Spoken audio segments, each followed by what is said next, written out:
La musique aussi l'a toujours connu. Très bien. Voilà.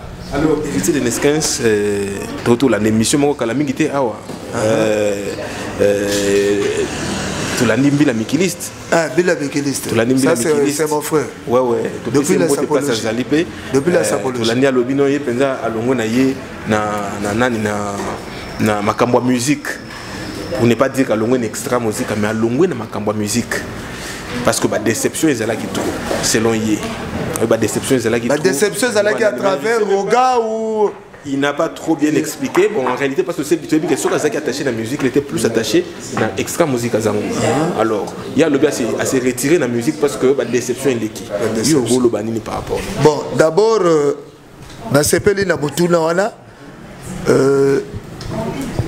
Saoudien Bila Mikiliste, c'est un frère qu'on s'est connu depuis la guerre de la sapologie. À distance, on se connaissait. Celui-là, c'est héritier de Neskins. Celui-là, c'est un tel, Ben Mugacha, etc. Bon, au départ, si réellement, à l'ongoué la monde de la musique et pour la déception, au départ, Saoudien Bila Mikiliste n'a jamais été un artiste musicien. Mais c'est quelqu'un qui est amoureux de la bonne musique. Il reste à savoir, ce qu'a l'ongoué, pour la déception, et à Mabanga de Bokoko Chilanzugu. Il reste à savoir ce qu'a tiki monde de musique et Zali pour l'entourage et Roga Roga.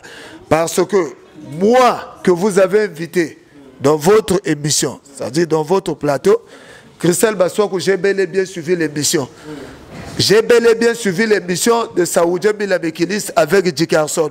Mais ce que j'ai constaté à travers son langage, à travers ses dires, ses explications, que l'homme a été frustré pour l'entourage.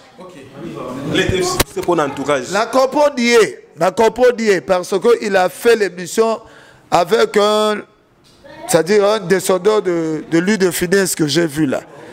Dick Carson. Vous comprenez? Mais là, dans la vie, quand on est proche d'un chef ou d'un leader, facilement aussi tu auras des ennemis à côté. Quand on est proche d'une locomotive, tu deviens aussi l'ennemi des autres.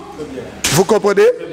Aujourd'hui, Saoudien s'est reconnu qu'il est pour Roga. Il a toujours soutenu Roga. Mais ce que ça pour la Mabanga, c'est une vieille histoire. Moi, vous m'avez posé la question, héritier, Zougo Bibi Toyoki Libanga Naote. Mais tant que Roga a Bibi Saga,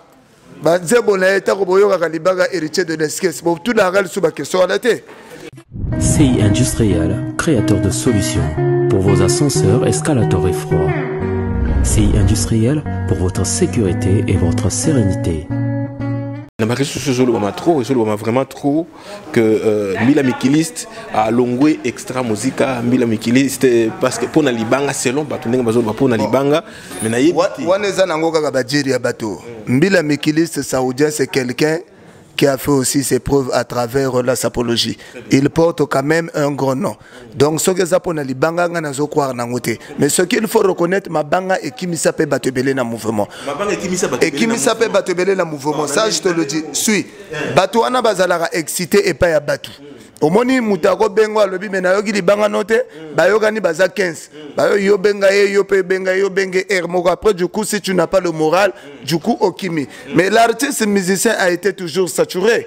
Tant on liste à mabanga yaka même si on a studio mais il faut toujours jouer avec les autres. Il y a à table liene na midja soka côté studio na butu musicien ko bossa na libanga na yo. Vous comprenez? Eza terrain moko glissant. Artiste musicien zana ba misu bayaka ko soutenir pour na mabanga. Ba misusu bayaka ko soutenir artiste musicien pour musique kende liboso. Ozola na ngai ba misusu bayaka ko soutenir artiste musicien na mabanga soka zana société na ye. Azana entreprise na ye po omoni ba mabanga et jouer que quand tu as une société. Soka zana entreprise ozana ba faire mabanga wana zalaka très important. C'est une communication ozo élargir jeune ayo. Ozola na ngai bien.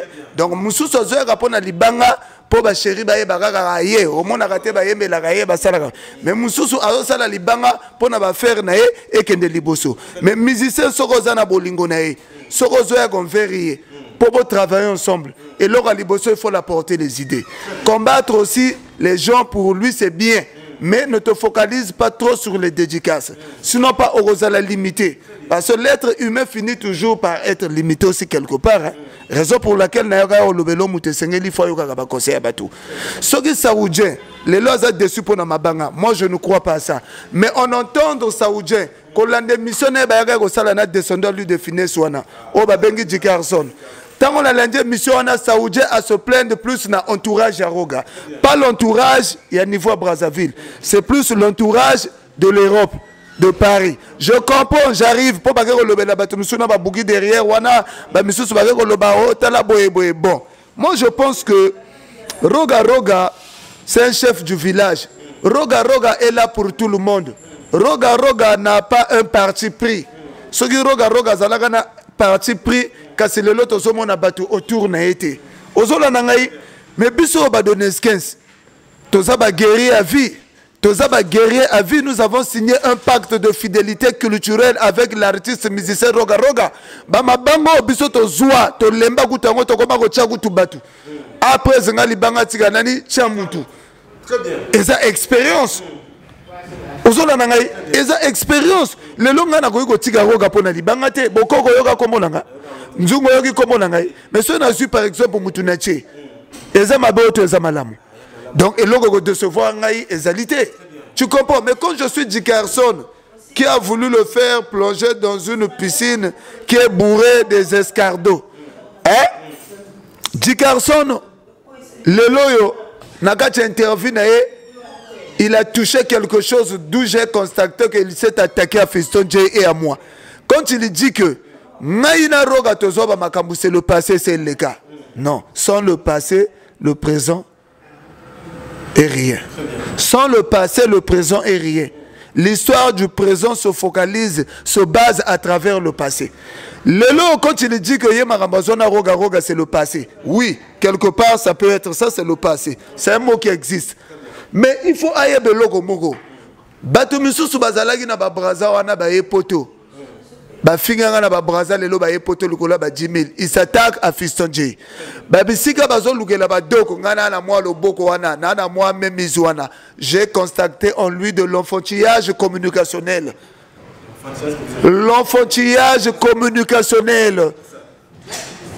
on se comprend un chroniqueur quand tu es suivi, même si tu n'es pas suivi par des milliers de personnes, tu fais pas aussi des vues comme les Ken Piana, les Christelle Basoku et les non-cités. Mais au Gogoyaga, au comme à niveau au Lobelo, à saluter, on a été à Moukion, aux Zolo Babatouba là-dedans, ça prouve que tu as une bassesse d'esprit.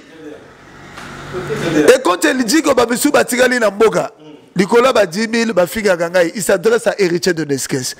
Mais il n'a pas su peut-être comprendre qu'est-ce qu'on appelle un pacte de fidélité. Les loyaux, si j'ai bonne mémoire, je me rappelle à l'époque, le dauphin, petit trésor Mopao, que son âme repose en paix. Le dauphin trésor Mopao, que son âme repose en paix. Le dauphin alors qu'il est vivant. En plein renouveau. Il est vivant. Le petit m'avait dit quelque chose. Écoute, laisse-moi terminer ma réflexion. Et tu as le temps de me poser tes questions. Je me souviens du dauphin trésor Mopao, tu as la renouveau. Alors, il logo mogo de Neskens. Le longai na gogo wanga la rogati. Bokolo la zoaga visa langa Italie. Na bebara batouane pas roga butasili saka bongwana. Et c'est Roga qui m'a acheté le billet. Ça c'est le dauphin qui me le dit. Son âme en tout cas repose en paix. Aïgo le balanga lisusu. Les loba Dickerson bazako s'agiter. Mais Roga apesa pour na billet à bana Dickerson. Donc Dickerson bazam bateau lelo bazoa ba bénéficier auprès à artiste Roga.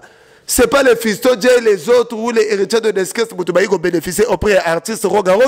Mais la dimension que Roga a aujourd'hui, à tout ce qui était Yeboro sera tenu à Kabelao. À Kabelao, il y a les la bon retard pour ce déplacement. Mais à Kabelao, il y a une provision. Mais il faut encourager ceux qui font ça bien. Ceux qui t'ont encouragé, c'est notre légende, c'est notre héros national. Au Congo, c'est lui le leader, c'est lui le numéro 1. Maintenant, c'est aux autres Basala Bakasi Bako appelle le numéro 1. Nous ne pouvons pas combattre le numéro 1. Nous ne pouvons pas combattre soit le numéro 2 pour aller épauler le numéro 4 ou le numéro 8. Bagota Bazo Sala Bachasse d'abord la Badolisi, Bazo de Luga Bafakocher, Bagula Zamba Badjikarson. Est-ce que Bisso va hériter au Salaga? Azalaga musicien à Dolisi, non? Il y a les Rosala vocal, même la micro à l'Ibaya, non? Il a raté sur le plan de la musique, raison pour laquelle il a de la haine, il a de la jalousie envers Roga. Ce monsieur-là, je l'avais vraiment recadré, je l'avais attaqué.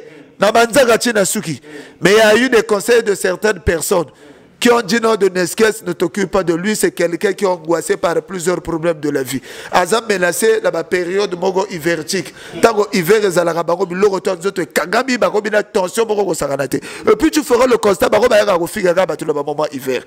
Mais ce que je ne comprends pas, ah toi la moment mogo a été azor en émission de chemise à gris. Ngai na poto na en émission de chemise à gris. On dirait que ça la vendé au chimita que dans Bouguel la gabareuse que l'on va s'être marié à Tissim hôpital à Talagaï et il vient invectiver les gens.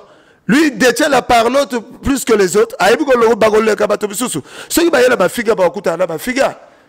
L'époque de Bangobo est passée. L'époque de lui définir c'est passé. Mais tout ce qu'on comprend de Batomoko Basur à la théâtre, à niveau communication. Non, dans la communication, il faut dégager de l'énergie positive. Parce que ceux qui nous suivent, ils sont plus intelligents que nous.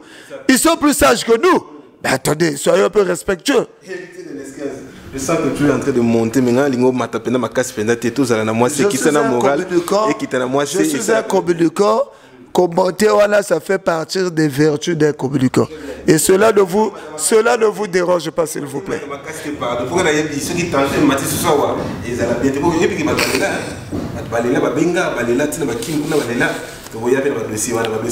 Dans un apport ça va dossier, surtout que dans un stage la justice pour là, bazo apprendre de gars comment gérer les dossiers dans les jours à venir. Là on a la juriste de formation, donc avocat de formation, la ligue va dossier ya pour que pour la dossier là, il y a la moto tcha pour pas dire ma bête le bago. En bref, qu'est-ce que tu peux dire? Là où il y a le bien, il faut parler du bien. Là où il y a le mal, il faut parler du mal. Naïti le long la salle de l'Ancien Testament. Le mal par le mal. Je ne suis pas là pour charmer les gens, je ne suis pas là pour caresser les mal nés de la nature. La mougagaton internet pour qu'on critiquer les bateaux. Sans cause. C'est dangereux. Alors, tout le banni, en bref, par rapport à la situation Mbila Mikiliste. C'est un garçon que j'ai toujours aimé. Moi, je pense que s'il est sage, il aura tout son temps à Kokakosololana, Roga, qui est aussi son président, et non à se focaliser dans l'entourage à Rogawana. Au bon temps, quand on a rapproché de Rogawana, chacun de nous, à Zana Moussalane à Salaga. Yo soki djemana yo eza onga maître kola tigala na djemana maître kola na maître salga tigala na djemana yo maître salga anga fofo Youssouf tigala na djemana yo et DLP azana djemana yo Ozeri Sakobo la Paris azana trace na yo maître Ferrol digital azana trace na yo ba Chibene Boutouari batutu bazala rôle là-bas on va jouer donc tu connais le rôle na auto sauter ok bah d'abord la rôle la molinga Moussalo bah le besoin c'est un mécanicien pour réparer V8 soit Prado ou Murano mais yo charpentier auto larano bah ton logo ou classarano bah baya pour pas placer bah tuile au logo que ça Moussala mécanicien voilà je pense que c'est pas ça qu'il a qu'à réfléchir à ce nous la presse. L'avenir nous a réservé beaucoup de choses. L'avenir nous a réservé beaucoup de choses. Bukolo rogagoye melenze mo bimata mususa konzimate. Alors on a mode musicalité azala de la maîtrise. Logo la maîtrise Jésus azala na sur la croix. C'est très important. Voilà. Alors, on va quitter là pour prendre un autre chapitre. Bien sûr. Alors, ce qu'on a là, c'est un casque, il y a analyste culturel.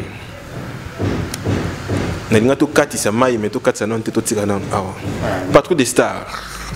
L'artiste Kevin Bwandembenga, parce que c'est produit déjà, il faut battre déjà Paris dans mois il y a décembre.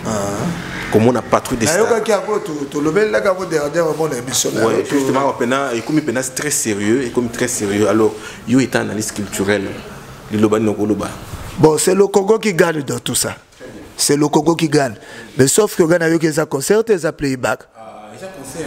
Ok, il n'y a pas musicien. Ok, il n'y a pas musicien. Ghana a eu qui a playback à 5 musiciens. Il y a 6. 5 musiciens, il y a 6.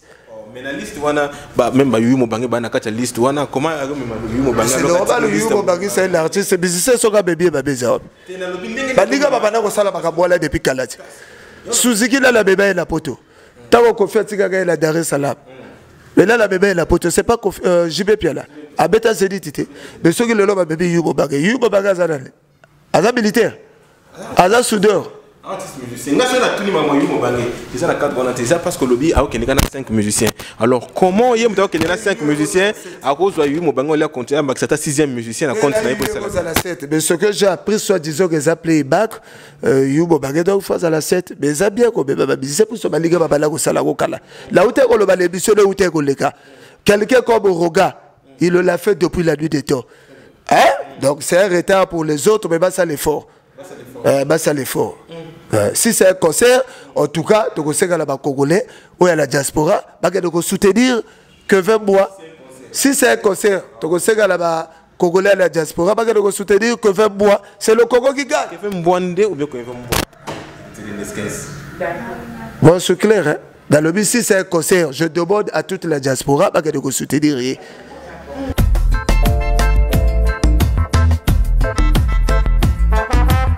Pour l'envoi de vos colis de la France vers le Congo-Brazzaville et le Congo-Kinshasa, Evry Babin Service Fret Express aérien et maritime est à votre disposition pour un service de qualité, rapide et fiable. Pour tout contact, on reste disponible au plus 33 695 04 51 80 et plus 33 676 54 40 49. Evry Babin Service, le choix en mieux. Tous à canon, tout traversé dans Gamwakin, fallait pour passer produit na stade municipal ya Bondal. Les équipes ont plein à bien battre il y a peine balati PBP mais l'occasion 10e anniversaire à fondation naïe. Alors selon yo mon mais c'est à féliciter hein. Vous allez appeler la vision à la fondation, c'est pas donné à n'importe qui. Tu peux avoir des moyens, mais on a vision, on a été. Mais ce qui est vrai, c'est à féliciter. Puisque le lot fallait la Kinshasa, c'est lui l'incarnation de la musique en RDC. Ça, il faut le reconnaître. Oh, tout fallait à ça, les amis, oh, Félicia, Zolanda. Félicia, Ferré. Nous n'avons pas le même volume de la parlotte pertinente. Nous n'avons pas le même volume verbal. C'est un petit naouta qui est sur Abimane école. Les gars, na temple na Brazzaville. Moutou ayebe ayebe. D'abord, il a commis une erreur gravissime dans la Tanzanie. Oui, à Tanzanie, à lobby à Keko Logola, Ferré et Sika Fali à bloquer. C'est une erreur grave dans le niveau de communication. Ça, c'est diminuer même ton leader. Donc, ce qui veut dire que Fali a maltraité Ferré depuis Kala sur le plan musical. En tout cas, ce qui s'est passé à Bondal, un artiste musicien comme Fali a fait un message, bon là, tu as PBPB, et que Batotou, là, tu PBPB, stade municipal à Bondal et tout dit. Mais comme l'élan Ferré, il peut imiter Fali. Il n'est pas au Louga. Allah tabatu PBPB la stade municipal à Bondal. Bon, il y a un bagolo, il y a PBPB, il y a rouge. Il y a rouge. Oh, mais parce qu'ils sont dans la violence. Mais les golos, tu dois avoir le roi Barabouti. Mais tu as kila gagat. Mais là, tu as rouge. Je pense que tu as PBPB, tu souffres, tu es leader d'abord. Mais là, tu as rouge. Je pense que tu as couleur. Voilà, mesdames et messieurs, tous à la carte restaurant le Boomerang. Hein, place Moro. Restaurant le Boomerang, en face, il y a l'église d'Abisso 7 au Barry de Ouédé, sur l'avenue La Tchébé. Restaurant le Boomerang, c'est un restaurant qui a été toujours au rendez-vous. Mais ce qui est vrai, à Ouézala Bilia, ce qu'on a lié le roi Bouyo et Angolo, voilà le problème à rhumatisme n'a aussi là.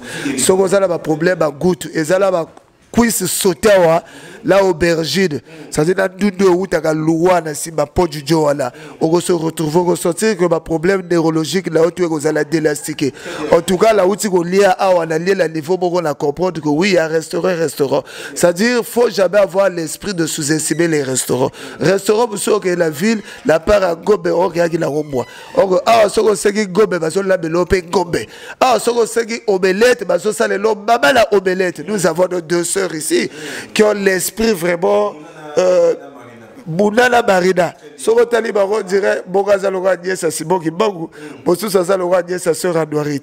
Donc, ils ont plaisir pour la Baro, pour sourire d'abord déjà, ils ont ça la Boutal Lia Toda. Et puis, a pris à milieu aux Soba, ils ont pas pris abordable. Tant aux Segaboué, Baro, ils ont doublé pour la faire comprendre, oui, Baza. De bon cœur d'Akilio. Voilà. Maman, elle fait Moutassal et Loco, en tout cas, partout aux hôtels Abisso, Boya, Bobeta Tour. Maman, elle fait femme. Maman, Baba Boboto. O Azala Boté, Bapézé, Rolé, Saba Congolais. Azapé la Boté, Rolé, Saba Congolaise. Pour la Bassac, Sogoya, on recoute à la Bassac à Fendi, on recoute à la Bassac à Louis Vuitton, Bassac à Chloé Zaliawa, Bassac qui a barque, la barque et Zaliawa. Ici, c'est la véracité vestibotaire. Ah, Ezate, à peu près, au ya, on recoute à la pesade, Loco Zoluka, durant pendant un mois, on recoute à Babon Elfior. Donc, votre la connecté, tout ça, on a rue Bangangolo, numéro 67. Comme il Awa, croisement avenue de la Tchémé, il y a en face l'église Sainte-Marie. Donc, so komika wana, aux apenda mobimba, et ça la pena qui toko makasi. Alors, héritier de Neskins, je ne sais pas, Togomo Kende, presque na souka émission. Est-ce que c'est un logo au Yokana Goloba Awa, ou bien on a Te, et logo la Kanaki, Koloba Awa, et c'est là. Relobayago.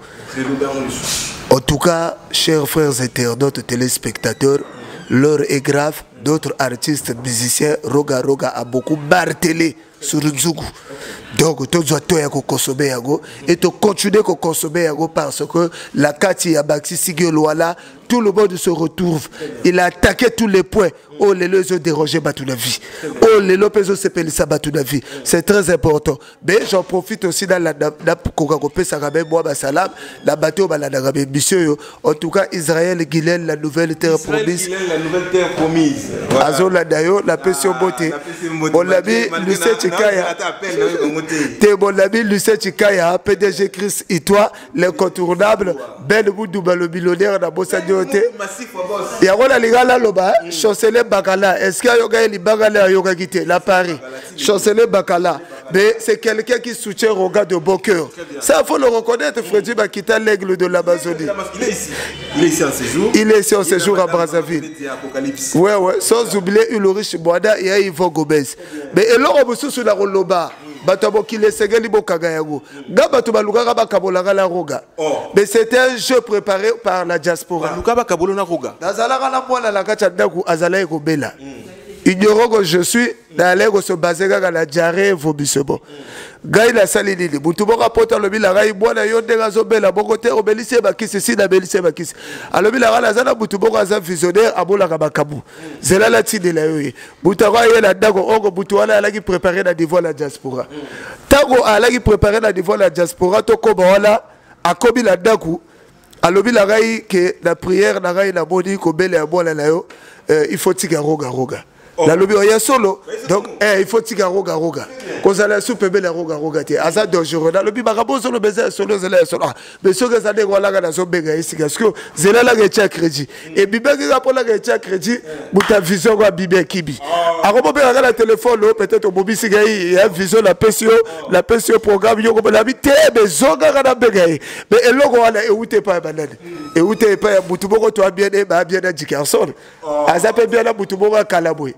Baro bega président. Baro butu ba développer que loko wana que le bané butu boko wana vision mais va préparer butu ko so ko na lo balega ga boy roga boy. Donc bon qui les autres bola la ba bobele. Roga c'est quelqu'un on a tenté de le combattre et on l'a fait. Nous n'avons pas accepté cela parce que de Tigaligaga, la Roga.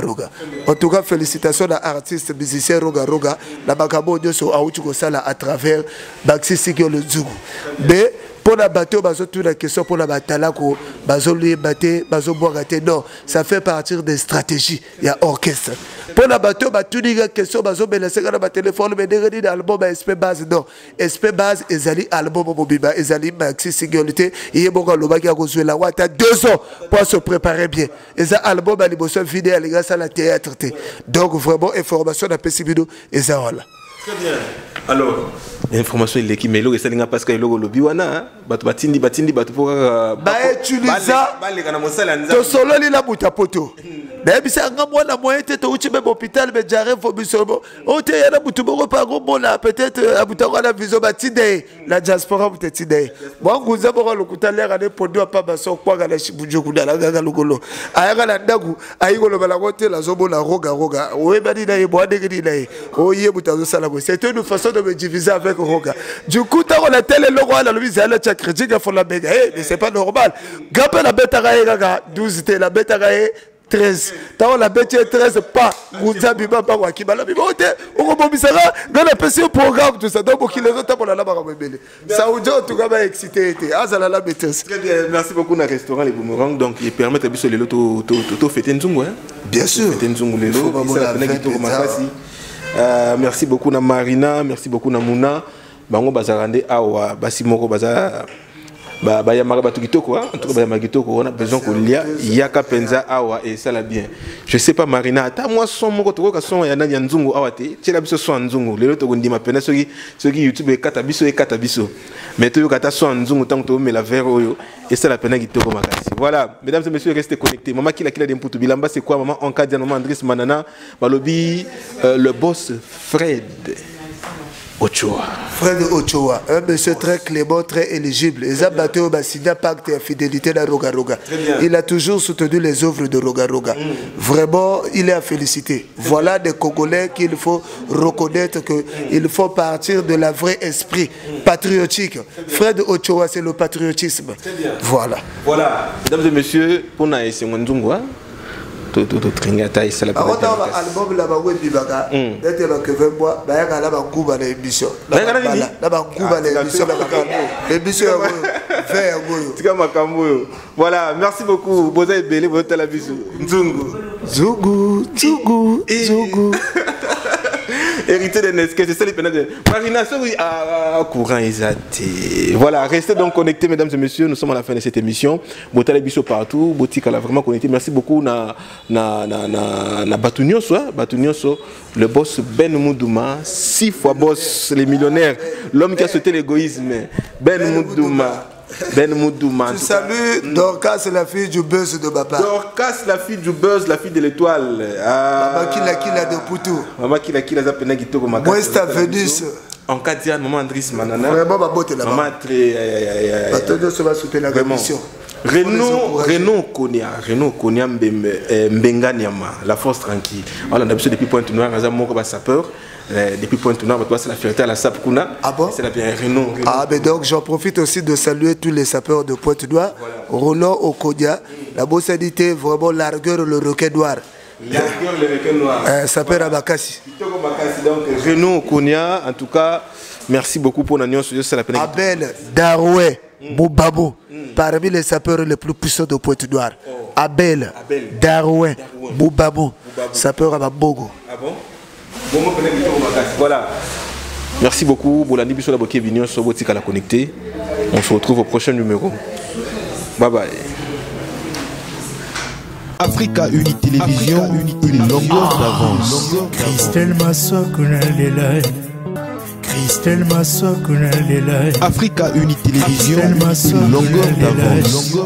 Christelle Massokuna Lelai. Christelle Massokuna Lelai. Africa Uni Télévision, une longueur d'avance. Christelle Massokuna Lelai. Africa Uni Télévision, une longueur d'avance. Christelle Massokuna Lelai. Vitesse la vitesse. Christelle Massokuna.